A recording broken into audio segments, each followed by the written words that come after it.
Is it on? All right, we're on. Here we go. Oh, I'm start?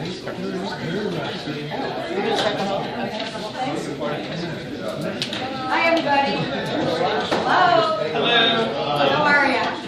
I'm Debbie Chief-Window. I'm the Hudson Valley Wine Goddess, and I'm up first. So I want to thank you guys all for coming and listening to all of us talk on how we blog to X. My topic is blogging to consultant, and do I just hit this down?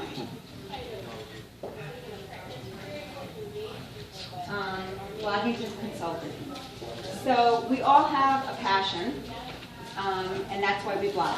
Our passion is wine, and I'm going to give you a little bit background about me and how I got into the business and how it led to what I'm doing now. So I started blogging about wine because obviously it was a passion, and to educate people on wine. I owned a travel agency at the time. I was at a wine festival, and next to me was a local winery I'd never heard of. And being that I lived in the area for so long, my entire life, I'm like, wow, I never heard of you.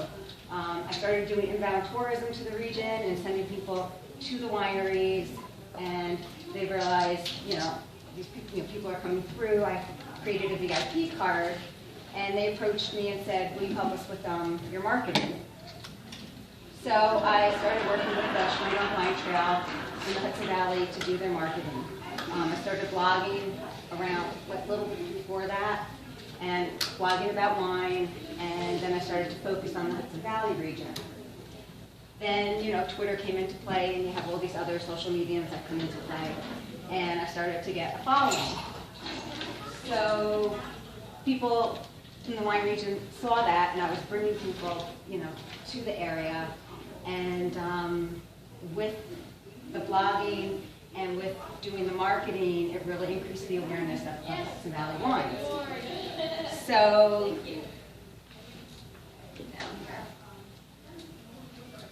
then I started, because I am a marketing person by trade, I started to really get involved in the region, and I started working with the branding from the New York Wine and Grape Foundation to brand the region, and I started Hudson Valley Wine Country.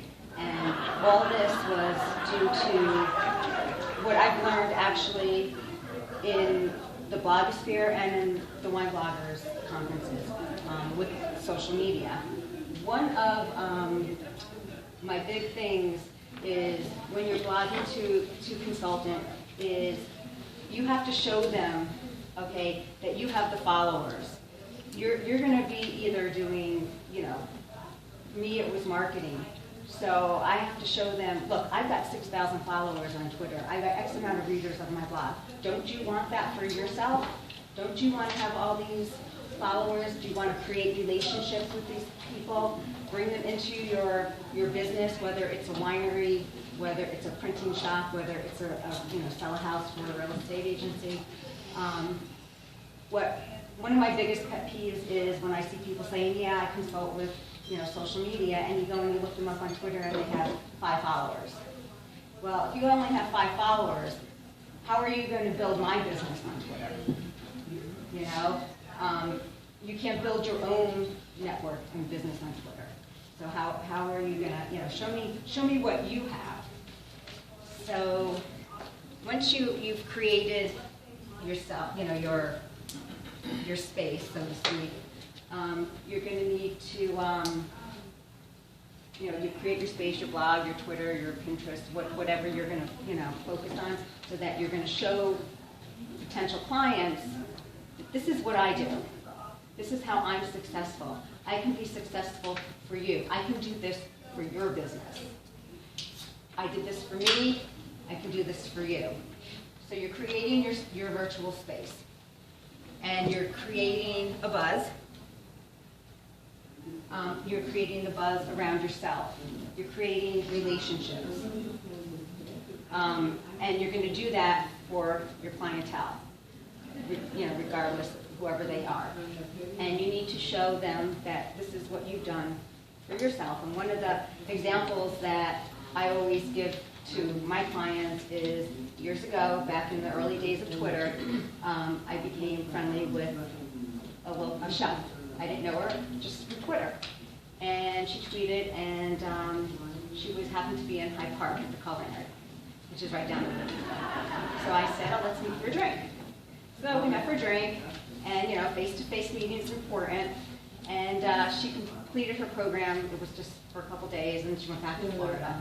And then next thing you know, she came up and she stayed for like 8 weeks. And she was at the Holiday Inn. And I said, look, if you need a kitchen to practice in on the weekends, use my kitchen.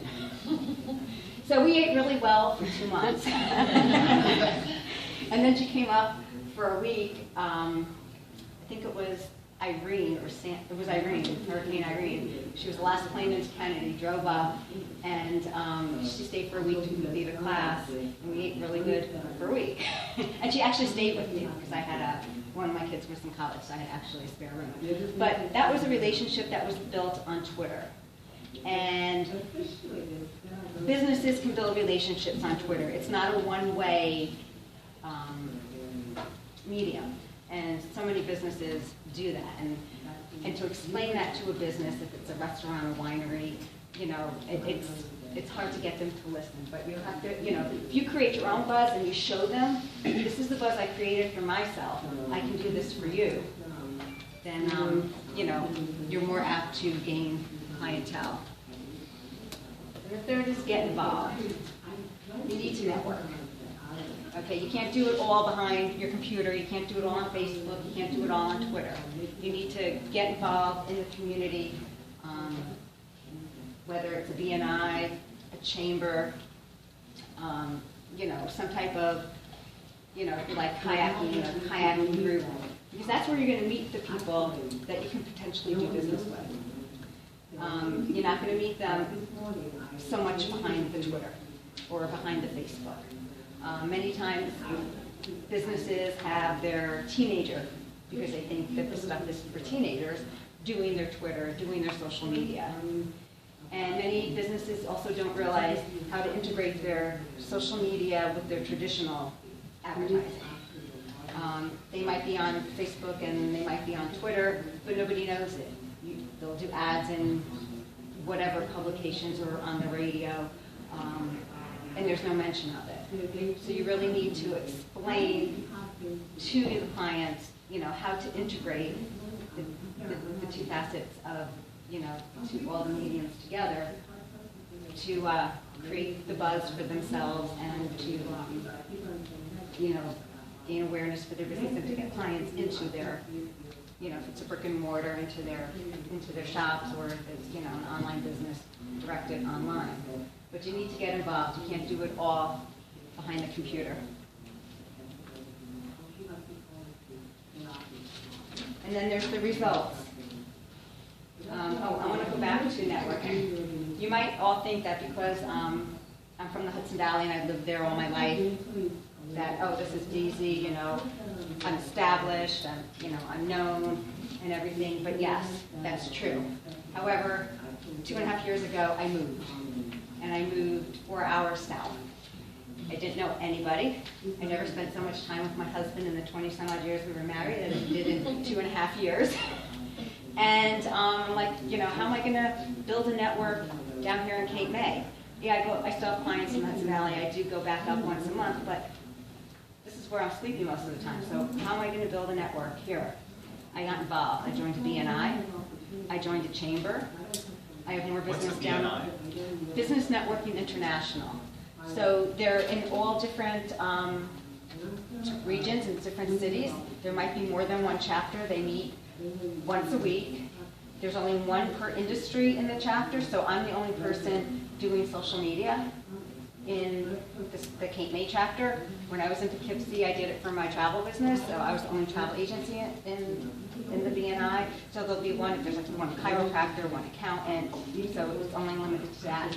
So you go every week to a meeting, and you get to know the people, you get to know what kind of businesses they do, and in the course of your day, it strengthens your network, because when you're talking to somebody and someone might say, I really need an accountant, you can say, oh, I know one, and you can give it to them. And that actually happened to me just recently in Cape May. Cape May Stage lost their bookkeeper, and I knew a bookkeeper. And I said, you might want to call her, and she's doing the job until they can fill the position. So it makes you look good, and there is dues. I think the dues are like 300 something a year, and you can't only miss 3 breakfasts a month, or not a month, 3 breakfasts a quarter, but you can have subs that go in that will speak for you. So it's definitely, it's a good way to network locally. So that's how I created and started to establish myself down there. And when I was at a concert at the Ferry 2 weeks ago, a lady came up to me and handed me a card and said that we have these wine cruises on the ferry. And I said, oh, I went on one. And she says, how'd you like it? I said, I'm probably the wrong person to ask. And because it really wasn't that good. But I didn't say that to her, but she looks at me and she says, oh my God, you're the wine goddess. And I'm like, oh my God, I'm getting known down here, So that brings me to the results. Go after the businesses, and then it becomes word of mouth. Once you get established, and people will start to refer you, and it becomes word of mouth. So I'm told to rush. So this is me. This is how to get in touch with me. My email is hbwinegoddess@gmail.com, and I'd be happy to help you guys if that's something that you want to look into doing and moving forward. My blog got me to where I am today. Don't ever stop blogging just because your business is successful, because once you stop that, everything else will suffer. And in your professional life, to make you who you are. I've seen that with some people once they became successful and they've done stuff and they stopped their blogging, and then they stop their clientele stuff and things like that. So don't neglect it. Any questions? Sure. So you talked about creating a buzz on Twitter, for example, and then showing your clients that, look, I created a buzz and I can do this for you. Can you give us some tangibles? What is your clients ask you for specific numbers, not just in terms of the number of followers that you had, but maybe specific wineries and what you were able to how you were able to grow their following? What exactly did you present in terms of numbers, in terms of examples, when you were pitching a new client? When I pitch a new client, I don't really pitch the numbers because every client is different. But I say, right now you need to create relationships. These are relationships that I've created, and this is a relationship. You don't have any relationships out there. You're doing one-way communication. Somebody will, message you on something, and you don't answer. This is how you build it. This is, you have to constantly put out, and the rewards will come. If you don't do it, and if you just post once a week, and you're quiet, and people comment, and you don't acknowledge, you don't, talk to them, you're not going to be successful. And numbers for every business are going to be different. So what I built for myself, it's taken years. It's not something that happens overnight. You can't expect success overnight with all of this. It takes work, and they have to be willing to put the effort in to do the work. And sometimes they don't understand it. I mean, it's just, they think, okay, Twitter, Facebook, I've got, an ad running here. Well, you've got to tell people about this. This is where you're going to communicate with them on a daily basis, an hourly basis, what have you. But every business is different. So I can't say, for winery A, this is going to work. Their clientele might not be as important as, might be completely different than winery B. I would focus all on wineries. I really would have a good mix in your portfolio, because you should put all your eggs in one basket. And I'm sorry, I got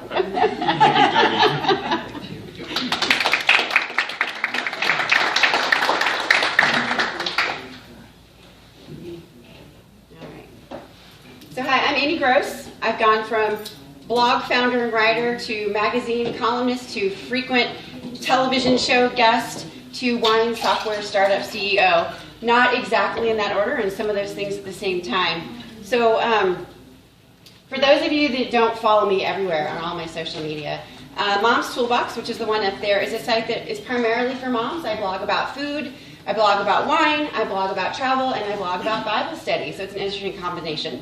I also, of course, blog a little bit about my parenting experience. I've blogged there since 2007, and I launched my first wine blog, Vine Sleuth Uncorked, in mid-2011. I was offered the magazine gig in October 2011 with my first column hitting at Christmas time, so December 2011.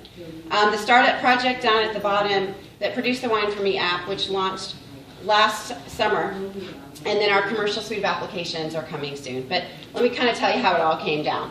So I'm a mom of 3, and in my pre-mom days, I managed the public relations for a museum in Houston.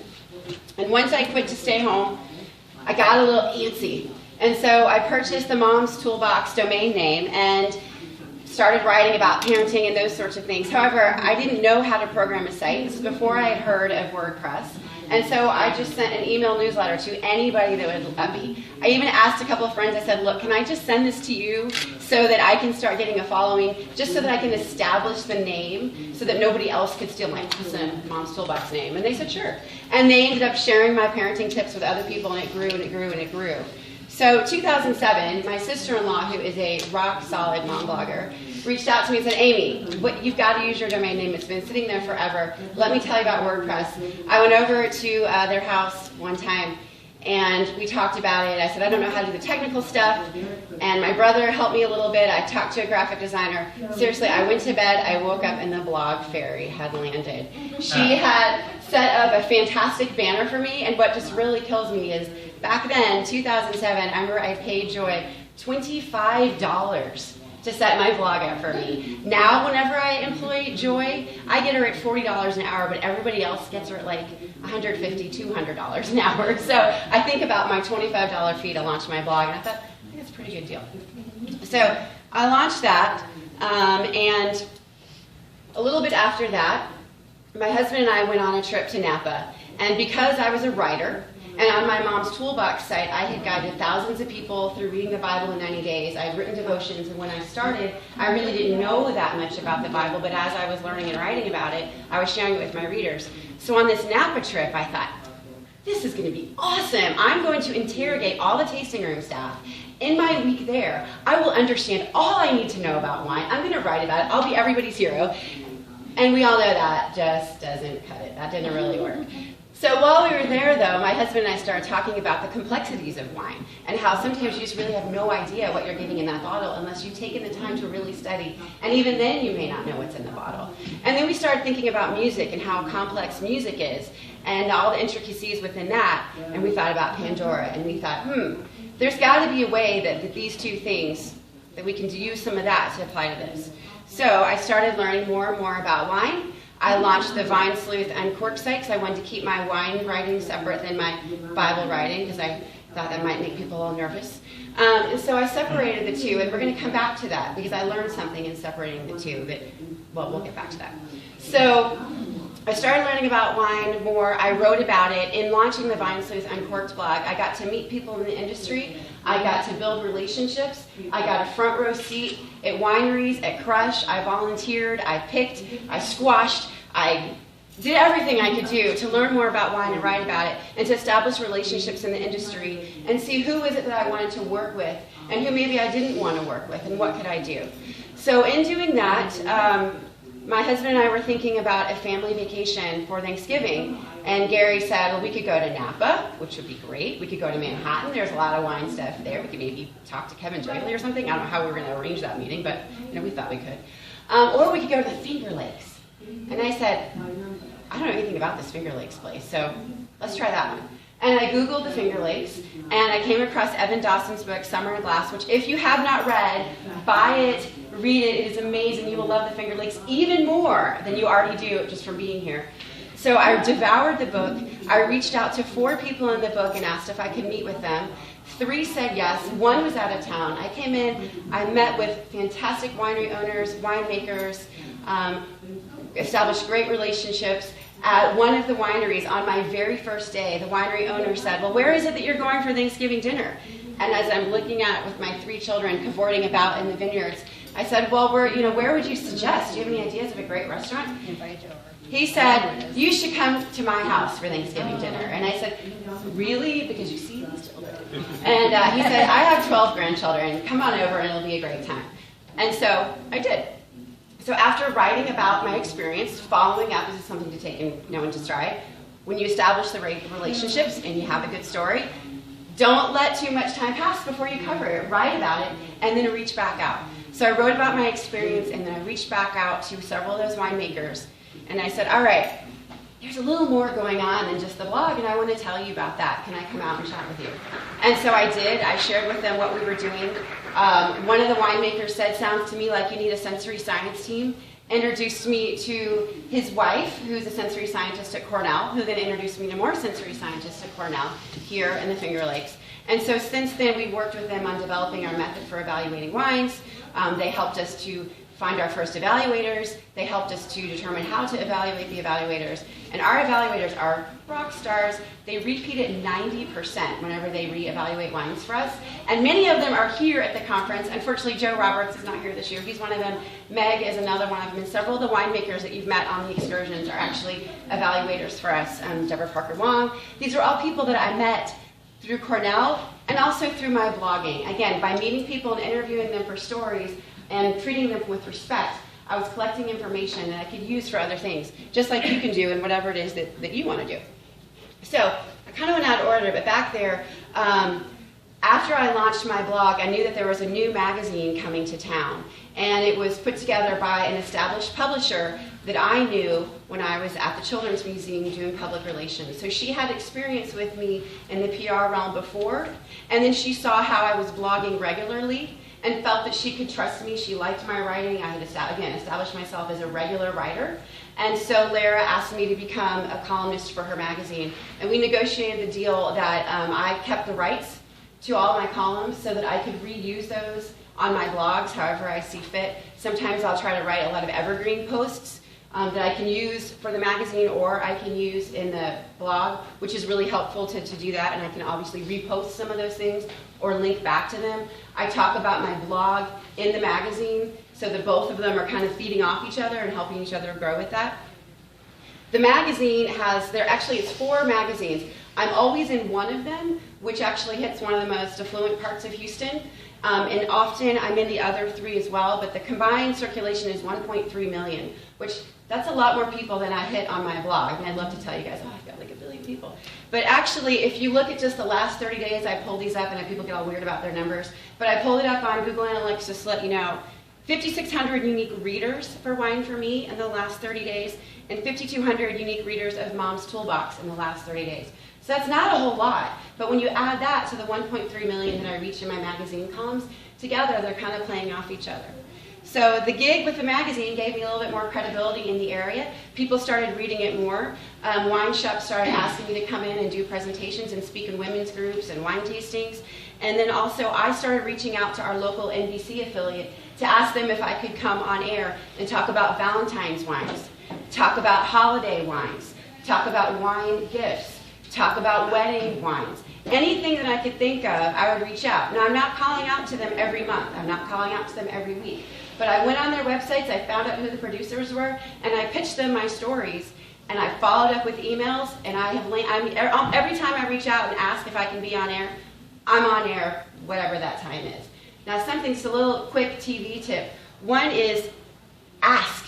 If you don't ask, you're never going to end up on TV unless you do something really horrible, which lands you on TV. Or something, we don't want that. Or something totally groundbreaking. But even if you do something groundbreaking, they're not going to know about it unless you call them up, email them, and ask to be on. Be your local expert on wine. I'm sure that there are other somms that are more credentialed than you in your area, because there certainly are in Houston, but I'm the one that can communicate with regular people on TV. I'm also the one that reaches out to the TV stations, follows up with them, shows up on time, and whenever I go, I don't just bring a bottle of wine, because You and I might find that really exciting, but it doesn't make for good TV. So whenever you do land that TV gig, bring lots of props with you. I think for my first one, I brought a stack of books, and I brought a glass vase filled with corks, and then I brought all the wines, and I opened them up, and I brought food, so that whenever I was talking about wine, the viewers could see themselves in my living room or in a wine bar having that wine experience while they were having their morning coffee and rushing off to work. We were talking about wine, which is bringing a little joy to their day. So whenever you do land those TV things, make sure you bring props, make sure that you bring things so that you can make your appearance more visual and more valuable, because it makes really, really big difference. So I'm blabbing and blabbing on about me, and I think that let's talk about, you. Why are you here, and what is it that you want to do? We always have so many opportunities with our blogs that we can pursue, but you just got to figure out what is it that you want to do, because there are awesome dreams in each of us. And this slide, I just have to kind of say I love it because many of you might know Paul Mabry, and Paul Mabry, who's just a social media guru in the wine realm.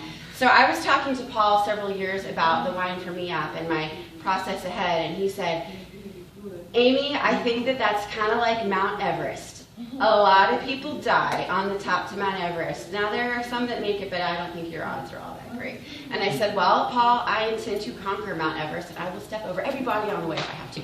The dead bodies, not people. Not people that are dead. So anyway, I want you to kind of think about what you can do with your blogs. There are a lot of paths that you can take. Your blog can be a springboard to so many things. But for that to happen, you've got to choose that path, and you have to pursue that path.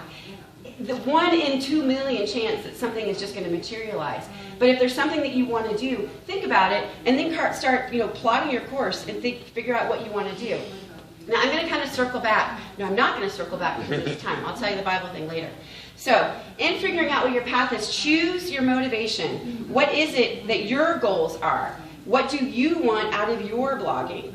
For some of you, social media followers matter. For some of you, don't matter. For some of you, regular posting matters. For others of you, it doesn't matter. For some of you, posting in-depth articles matter. And for others, it doesn't. We all don't have to have all of those things. Think about the goal that you want to achieve and go for that. And if you do need the social media followers, then figure out how to do that, build some buzz, do that. Whatever it is, think about what's going to get you to what it is that you want to do, and plot your path and get there. So, what is it that you do want? Do you want free wine? Do you want to hold yourself accountable in education? Do you want to be a local paid expert or a paid writer? Do you want to encourage others to explore wine? Do you want to develop something to change the wine world? What motivates you to write? Think about that sort of thing whenever you're figuring out what to do next. Then, once you develop that path and you figure out what it is, take that leap and go for it. Throw yourself into it, have a ball, enjoy it, but stay strong to that path. I will tell you, in working on this app for the last 5 years, it's not been easy, and there are times that I'm very, very tired, but I know that I'm on the brink of a new development that is just going to change things in a fantastic way, and that wouldn't happen without diligence. So take your path. Don't be afraid to try new things. Don't be afraid to stop that awesome job and do something else that you really want to do, that your heart is in it, and give it a go, and really, really, really go for it. There are lots of awesome choices out there, just like there are so many wonderful wines that you can try. Figure out what it is that you want to do. Go for it. If I can answer any questions, I think we're tight on time. There's my email address. Grab me. I'd be happy to help you and tell you more about anything that I've done, practical examples for building buzz, that sort of thing. I'm here. I'm Amy Gross, and I think next...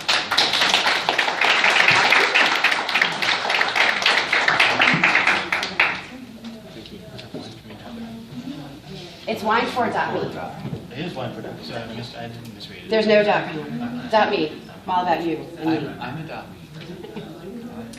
Hi, I'm Diane Litzful, and I'm talking about another path for bloggers to do something beyond the blog. And I liked hearing you guys talk. Like, it was so fun to hear about different, ventures that you guys are involved with. So I'm talking about from taking your blog and what you talk about in your blog into, the real world and talking to real people, which is fun. And I think a lot of what we're talking about today, it's not really so much focused on like how do we make money, but it's sort of like what do we do next? Like, okay, I did my blog, now what? You know, we want to do more with it perhaps. And for me, I love talking with people. Like I'm a real talker. I like one-on-one. I like that for wine very, very much because I feel like what I write, I don't like to write about tasting notes on my blog. I'm not that kind of blogger. A lot of what I write about is experiential. I do a lot of travel with wine, so those are my favorite kinds of things to write about. Like, you know, I've been through a lot of Western and now into Eastern Europe. I've been to South Africa. So for me, it's all about passion and travel when I'm with my blog. But as far as what I do with teaching, I love to be with, you know, even if it's like a very small group, and we're just going to all pour the wine and talk about it. Because I feel like tasting notes on a blog are really boring. And I feel like I don't want to read about a wine particularly unless it's like in front of me and I'm having it and I can think about, oh, do I get the same notes, or, you know, oh, that's interesting, the winemaker had this approach. So teaching is a really great way to communicate where, you know, we're all sharing it together, and that's what I really love about it. So I have a relationship with a school in New Jersey. I live in New Jersey, and I've been their wine teacher for, I guess, about 6 years now. And it's, you know, it's a very part-time kind of venture for me. I have a full-time job that's not wine-related. And what else I like about doing the teaching and presentations is that it sort of keeps my hand in the wine world without having to, you know, transition career or anything like that. It's a really nice part-time way to do something with wine beyond the blog, and it's a lot of fun for me. So how do you get started with this? It's actually really easy. So I did have a relationship, but you know, a lot of the things that Debbie was saying about connecting and networking completely apply to this kind of venture as well. So use your local connections. So the school I'm working with is an adult school, which means they have everything, soup to nuts classes, computers to yoga to French, and you know, I added the wine, you know, part to their courses. But you could teach at colleges, you could do presentations for groups. I had someone approach me to do a presentation for a women's group, and that was really fun. And now, as far as, you know, talking about money, you don't always have to do things for money. Sometimes you're doing things to establish yourself. Sometimes you're doing things to give yourself experience. And one of the first wine presentations I did was completely volunteer. There was a wine festival I was familiar with in Maryland, and I had gone a couple of years when I was just starting out to really explore wine. And I was very impressed with the roster of speakers, and I really enjoyed it. And I noticed one of the years that I was going to go, they didn't have any speakers arranged, and you know, maybe it was a funding, sponsorship, whatever. But I contacted the organizers and I said, hey, you know I've been to your conference, I really like it, your festival, and you know, I see you don't have any speakers, would you like me to speak? I write a blog and I do this and that. And they were like, sure. So, you know, contacting them and working together, it was a really nice event. They had already planned the event. It was going to be a little wine tasting cruise.